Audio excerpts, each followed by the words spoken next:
ప్రతి ఏడాది ఆషాఢ మాసంలో నిర్వహించే బోనాలను ఈసారి కూడా ఘనంగా నిర్వహించిన ప్రభుత్వ జనరల్ ఆసుపత్రి సిబ్బంది. కార్యక్రమంలో డాక్టర్ ప్రతిమరాజ్ సూపరింటెండెంట్ బోనం ఎత్తి ప్రభుత్వ జనరల్ ఆసుపత్రి నుండి ప్రభుత్వ మెడికల్ కాలేజీలోని బంగారు మైసమ్మ అమ్మవారికి వస్త్రాలు, ఒడిబియ్యం, లాంఛనాలను సమర్పించారు. సందర్భంగా వారు మాట్లాడుతూ సాంప్రదాయకరంగా మన పండుగను నిర్వహించి మన సంస్కృతిని కాపాడాలని తెలిపారు. ప్రభుత్వ మెడికల్ కాలేజీలోని బంగారు మైసమ్మ అమ్మవారు చాలా శక్తి కలదని, మొక్కిన మొక్కులు తప్పక తీర్చే అమ్మవారు అని ఆమె అన్నారు.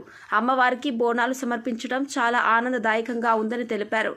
ఆ దేవత దయ వల్ల ప్రజలందరూ సుఖ సంతోషాలతో, ఆయురారోగ్యాలతో, అష్టైశ్వర్యాలతో వర్ధిల్లాలని సూచించారు.